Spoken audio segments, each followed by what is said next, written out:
New York City, eh? What a place and what a trip we've had. CP knows how to treat us, doesn't he, eh? I've absolutely loved it. I had a pizza last night. Oh my God. This place never ceases to amaze me with its portion sizes. Ordered a medium. In the UK, it'd be a triple XL size of the moon. I mean, what the hell? No wonder everyone's fat. And have you tried the bagels? I'm a bagel fanatic. They do a pizza bagel. A pizza bagel. It's the most sensual thing you will ever put in your mouth. I'll get you one later. But I've got some news. No CP. Don't look at me like that. He's got another treat for us. It's a new car. I know, I get it. The last car was a freaking disaster, but CP assures me that this car is top of the range, has its own security system and bodyguard all wrapped up into one. I don't know if it's got like a chauffeur or something, but how cool does that sound? We need to head down to the parking lot, as they say here in America. Go and check it out. Come on. Right then, he told us to just wait here, and the car would be here any minute. I'm a bit excited, aren't you? I don't know why I'm looking at my watch. I ain't got a watch. Oh wait, here it is. It's a Lambo. Oh my God. CP's only gonna got us a transformer. A pissing transformer? The Shadow ain't gonna mess around with us now, is he? Although, are we getting that on the plane? This plane is pretty cool. The fun never ends when you're friends with CP. I love him. He's my best mate. No, I didn't mean that. I just slipped out. You're my best mate. You're my best mate. I just tell CP he's my best mate, so I keep getting free stuff. Chill out. I'm sorry. Didn't mean it. Where are we going? Back to Getafe. I'm not resigned, mate. I don't want to resign. I'm just going to see what happens over the next few weeks. See if we can get any decent offers in. If we don't, we'll stay here. Oh. It's my phone. I've got a text. Who's this? Mate. No, it's not my best friend CP. It's a job offer. £92,000 a week job offer. Possibly the biggest job in the world job offer. An opportunity I thought we'd missed. Oh my God. Get onto that pilot now. We need to turn this plane around. They've given him the England job. They've given him the England job. This is a dream job. How the hell has he managed to get that? He's won the Slovak Cup and the Jamaican League. What are they thinking? Mr. Wolf, this has made me really, really angry. We need to fix this. Hello, I'm Bood, and welcome to episode 13 of The Road to Anywhere. As always, thanks for joining me. You know I love you. You know I appreciate it. You know I appreciate it even more when you smash a thumbs up and get involved with a little cheeky comment. Go on, let's have a chat. Subscribe if you're new and hit that bell and you'll never miss anything I do like this. Yes, you've guessed it. Probably. Not hard to guess. I am now the England manager. Yeah. Now at this moment in time, I'm going to take you on a little story of how I landed my dream job. I knew it was World Cup year and I thought, I haven't done an international job on the road to anywhere now for a couple of years. I haven't done an international manager's job myself for a couple of years. It'd be quite cool. It'd be quite fun. And during this series, I've been offered the America job, which I didn't want, and the England job 2 years ago for 70 odd grand a week, which I turned down because it was just at the beginning, I think, of my Getafe career and the timing wasn't right. But I was a bit disappointed because, like I said in that episode, I've wanted the England job in the past for various reasons and I can't remember ever getting offered it or having it really, because I've had great careers where I've won multiple top flight titles and never ever been offered it. I've even applied for it at times and not got it. 6 days later, England offered me the job on nearly 20 grand a week more than they offered it me 2 years earlier.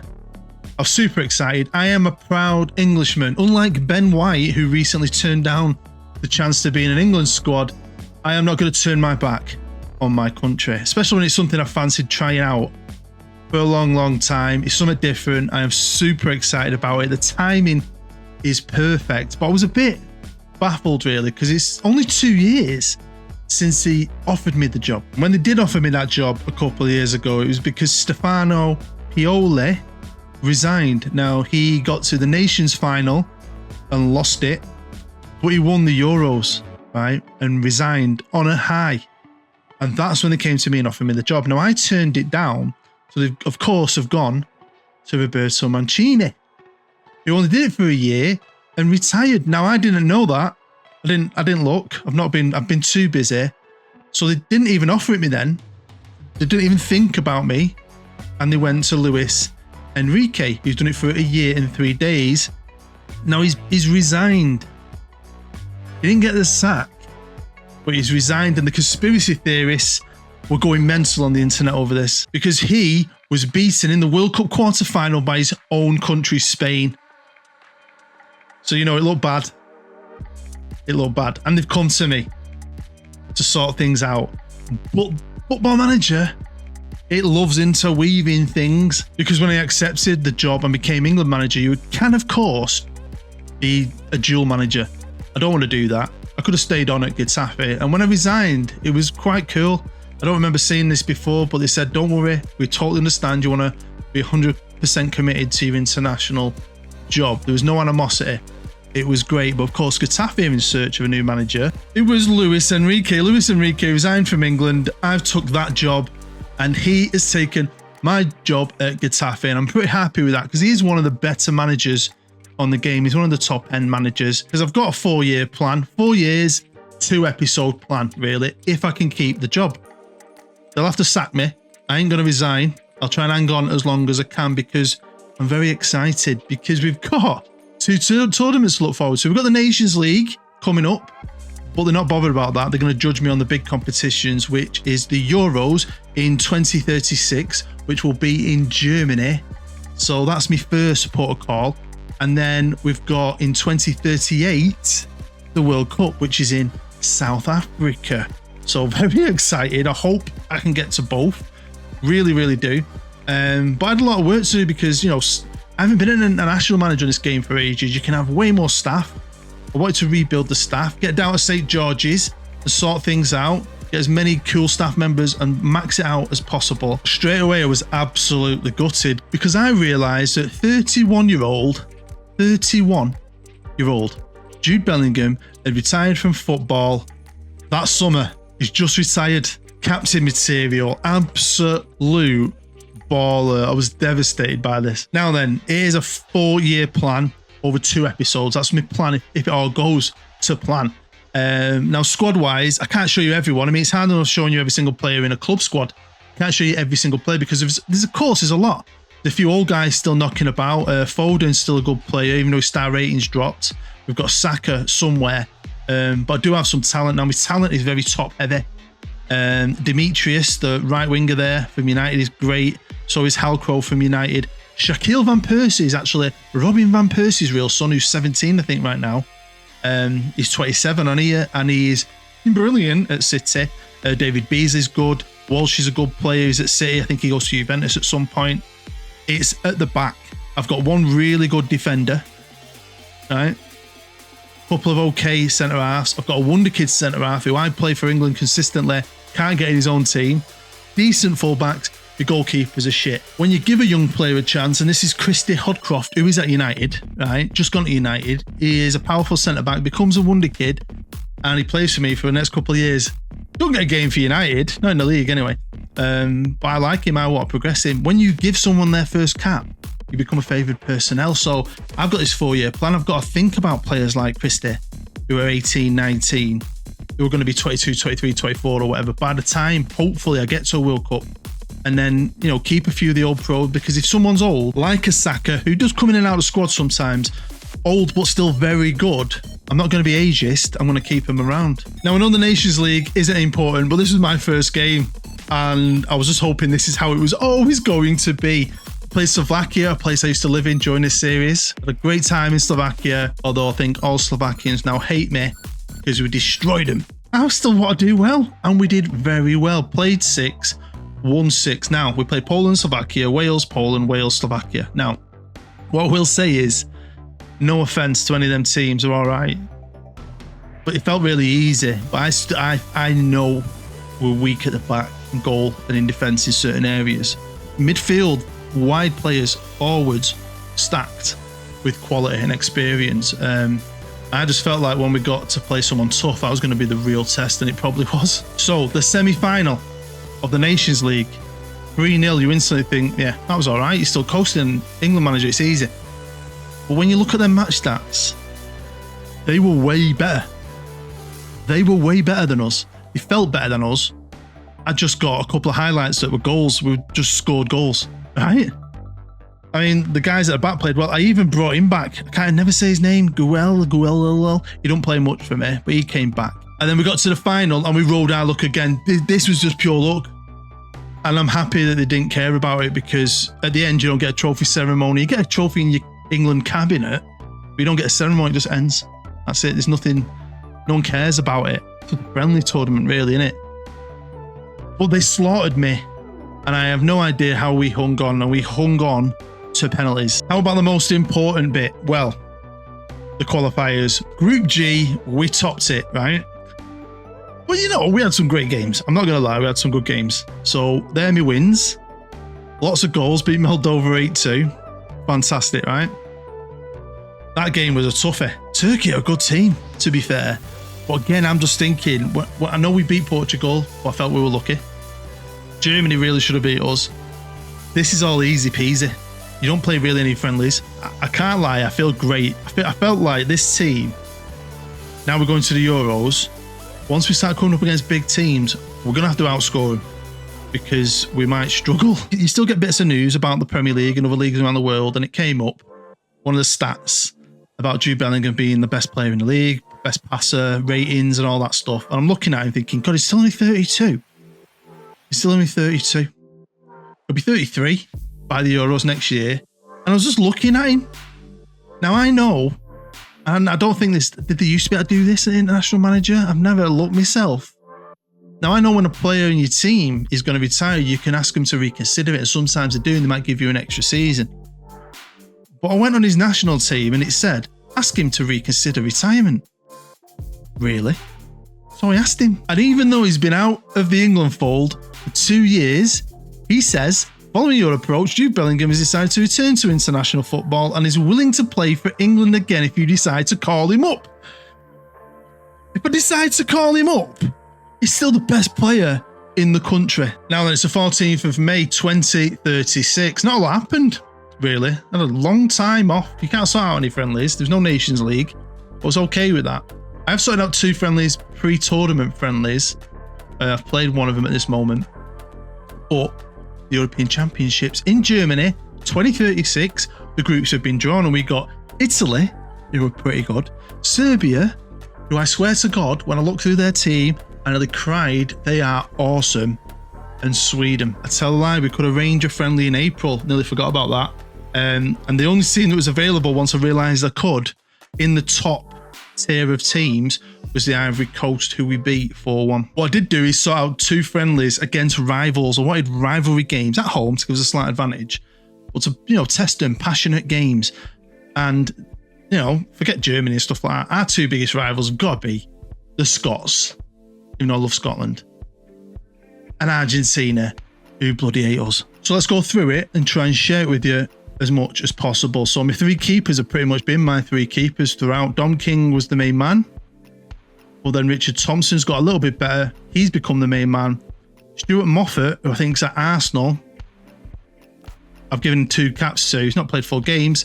He's been my 3rd choice since the start. So he's got to be nearly 18. Rico Lewis has made it.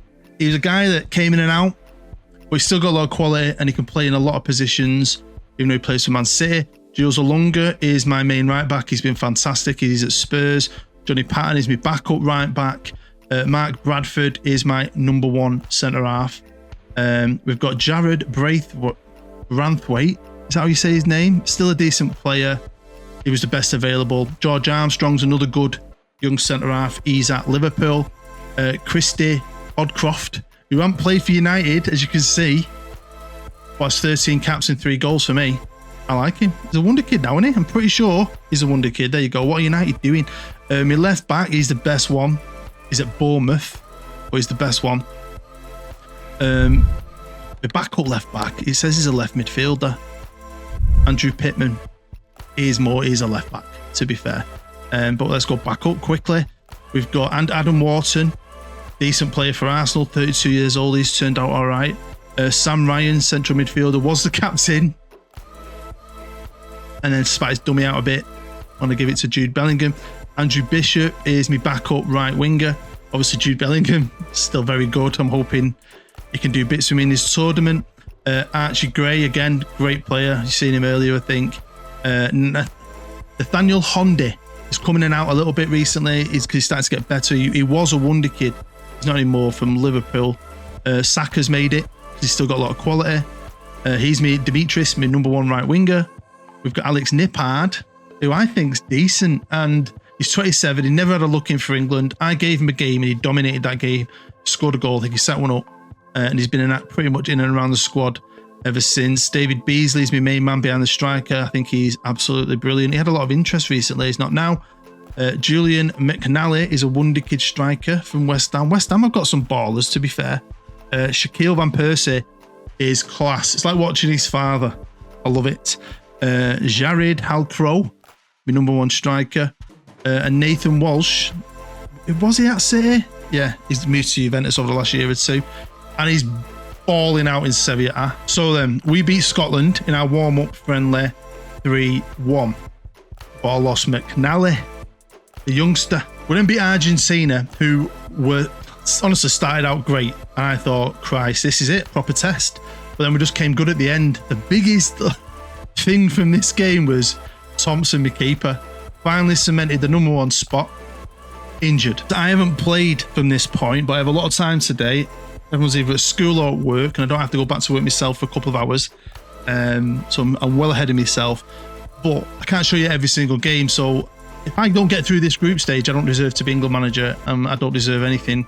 I'll just resign myself. So I'm going to play these 3 games, make a brew, and we'll review them once I'm done. Well, here I am. Played all 3 games. It's the 25th of June, and we're top, right? Looks great, doesn't it? 2 wins and a draw. It was well hard. In my opinion, tough. Now, like I said, Serbia, I could show them you, right? You probably don't know. A lot of them are regens. But I swear to God, they've got wonder kid, elite defender, elite midfielder, elite striker. I was expecting a tougher game, and they didn't give it me. We did really, really, really well. I took a gamble, and I got cocky, and I thought about the long game in this tournament. So I used everyone else in the next game. I did a complete change, pretty much. B team, England B, really. And it nearly backfired on me. And then I'm not going to lie, this again was pure luck, but our luck will run out. We can't keep having luck like this. We had luck against Portugal in the semi, luck against Germany in the final of the Nations League. Italy were better than us. Better than us. 2 many of my big boys didn't show up. Walshy in the 89th minute made me jump out my seat. So we've got Germany, Norway and Bosnia have qualified. The Czech Republic, Portugal, Netherlands, Denmark and Iceland, Croatia, Spain and Wales, Austria, Turkey, France, and of course, us and Italy. Now we're a first seed. We've drawn Holland or the Netherlands, whatever you want to call them. I was their manager once, I think, on the road to anywhere, was I? And they only just scraped it through one of them weird 3rd place positions. I think they drew, lost, and then won. Well, I've just live commed it, but you don't need to see it. Let's try and get towards the business end of this tournament. I'm not going to waste any time. We need to crack on. We beat them 4-2, but it was a fantastic game. We started out brilliantly. Look, Halcrow, can't say his name, Dimitris I call him, and Beasley. I'm thinking, easy Peasley, right? And then boom, shit, oh my God, what are we doing? But then a Lunga came at the end. And it's a worry because we have drawn Spain. This game tees things up for you. You might not remember. If you were paying attention, you should. Luis Enrique resigned because he was beaten by Spain in the World Cup quarterfinals. Here we are against Spain in the quarterfinals. So, can I fit 3 live comms in? No, but should we do a cheeky one and hope for the best, a little one? Unfortunately, Nippard, he's a good little squad player, you know, he's great to have around. He's been injured. Beasley, carrying injury. 2 massive losses for me, that. Beasley's a loss to me. I think look at him, 5 goals. is a loss. We'll see. It's Spain, who beat Turkey, who are a pretty good team, to be fair. 3-1. They didn't fly through their group, did they? They didn't dominate the group. So welcome to Dortmund Stadium. Well, it's not Dortmund Stadium anymore. No, it's nobody's stadium, because they've left in this game and built a new 100,000-seater Chapusat Stadium, I think they called it. But yeah, the team of Paul Beasley, last time I showed you this a couple of days ago, he's got a bit better. I'm risking it. I've got Lewis at left back. I've had to play around a little bit with it. And I've got Sam Ryan in the middle. Oh, straight off the bat, Hal Crow's nicked it. Hal Crow could have scored. I'm not going to show you all this game. I might jump in for replays. Well, it's half time, and to tell you the truth, it's been a pretty crap game. Very hardly any highlights. The highlights they have shown me have been shit. We're tired and they're tired, and that's half the trouble. I think get deep into a tournament like this, everyone's tired. I mean, I'm looking at making subs already, but it's only 50 minutes. We'll try and hang up for another 10. Let's see what happens with this, though. Come on, Beasley. Good ball into Dimitris. Come on, Dimitris. Oh, what are you doing? Touches it back. Come on, get in. Get in there, Van Persie. No. Hey. Yeah, pegged us back. Yamal, who I know all about from my time in La Liga. He was always on the top player charts. Barcelona, Marcelo. 1-1. I've made 4 changes. Saka is one of them. Walsh has come on and scored. Walshy. Could be game over 20 minutes to go. Just made a change. Patton's coming at right back. I wasn't expecting this. Watch Armstrong here. Lofts it. Lovely. 3-1. I'm not going to lie. I'm chuffed to bits with that result. Spain. So the semis are ready. We've drawn the Czech Republic. The other semi-final is Norway-Croatia. So it's game day. It's a semi-final. We have a freaking fantastic chance of retaining this trophy. I am buzzing with this. I mean, if I balls this up, then I balls it up. You never know what's going to happen in football, though, do you? Alex Nippard, could he ever get an appearance? That'd be amazing if he could. I don't know if he will. I'm not too bothered, even though he's been a great player. So welcome to Munich, to the Olympus Stadion. I always ask my assistant to see what he thinks, and then, yeah, I'm always intrigued. Didn't want Bellingham to play, didn't want Beasley to play. He actually wanted Nippard to play, he went 100%, still carrying a knock. So I believe in him, though. This is a fantastic opportunity. I've not had one highlight. Oh, there you go. Computer could hear me. Not one highlight. Great game. I don't care about the football. I don't care how pretty it is. This is a semi-final of the Euros with the best chance ever to win it, because who we've got in the final potentially? Norway or Croatia. Both decent teams, I'm guessing. They've got there. But shitting hell, it's not France or Spain or Germany or Italy. And Van bloody Persie. Tell you one thing, I do feel better with Thompson in goal, but they've not been very good, the Czechs. We've been pretty good. Not a lot to see, but we're winning. It's a gamble, I know, but I've made 5 changes. Tiredness and yellows. With 25 minutes to go. Hopefully don't go tits up. Here's Walshy. Super sub. I've got Saka on. Beasley. Give it to Saka. Go on, Saka, lad. Back to Patton, who's also come on. Over to Van Persie. To Wharton, who has just come on as well. 2-0. Are we going to the final? We just had a goal review. Walshy, super sub. Him and Saka coming on as subs have been brilliant. I bet you if I started and they won't be as good. But it's a goal. 3-0. They were brilliant. They were absolutely brilliant. And we should have been brilliant against Czech Republic. Oh, man. We find out together. Hit the old space bar and see. Croatia, they've just beaten Norway 3-1. That was fast, wasn't it? Biggest game of my managerial career at the Olympus Stadion in Berlin this time. I'm going for Walshy up top. He's come on and been absolutely fantastic. Saka nearly made it, but he's a great sub to come on. Van Persie's 100%, but Persie, Beasley, and Dimitris, great free. Nippard, who mainly plays behind the striker, good attacking midfielder, who can play in central midfield. He's fit, and he's been great for me. I'm taking a gamble with him because all the other central midfielders have been a bit meh. It's the European final, the Euros 2036 in Berlin against Croatia. Gambling with a few lads here who I believe in. Can they prove me right on the biggest stage against Croatia? So here we go. So there has been a few people in the media saying, who the hell is Bood? When I got the job. Never managed in England. He's won a Jamaican league, the Slovakian Cup. Oh, go on, Dimitris. Fucking get in. Get in! And of course, to be fair, my one and only major trophy has been the Copa del Rey. And compared to other series, I have stacked trophies up for fun. I'm not saying I've got shit. It just not happened that way for me in this series, right? But I've quite enjoyed that, really fighting. Like a team like Getafe, I still think we did bits there. We did great things at all the clubs I've been at. To be offered it and turn it down and then not even be thought about the second time, you think maybe your time's gone. I don't know how the computer works like that. But then for him to come back for me, my own country, and then this tournament, I mean, it couldn't work out better, really. I mean, it's not over yet, but I mean, the Czech Republic in the semi and Croatia in the final. I'll take that. Honestly, I'll take it. It's a great foundation. It'll be interesting. I can't wait. I'm guessing some players might retire, right?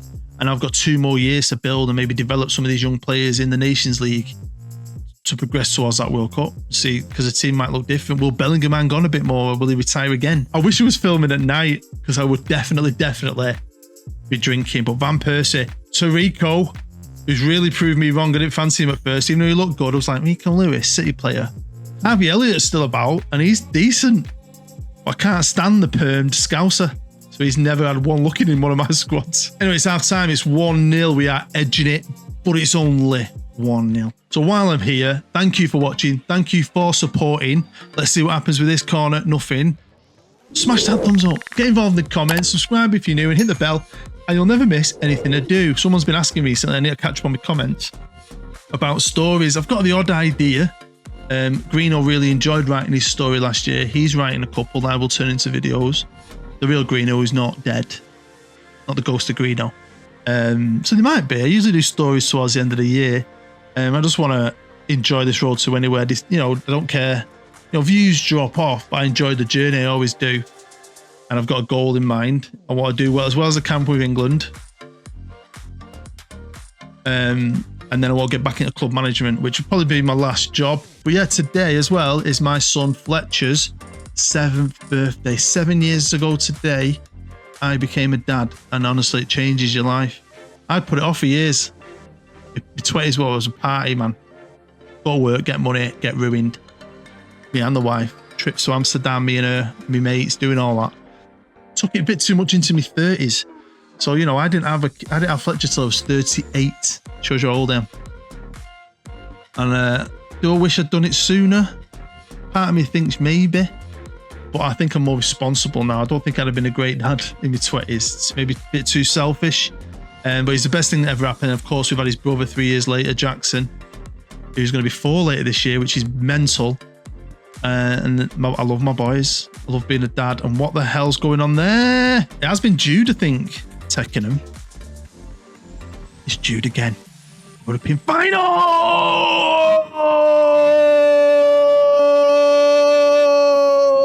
Hey, Jude.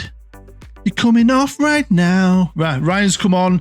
I've got Kalozaki, or whatever his name is. My 2 fullbacks have changed. Pattern at right back. And we've scored another. Alex Nippard. I think it's his first game in a tournament. I gave him a crack in central midfield. Boom. We've won. And we should get a ceremony, unlike the Nations League. You're buzzing. I'm so happy. I'm trying not to shout in the microphone. Come on.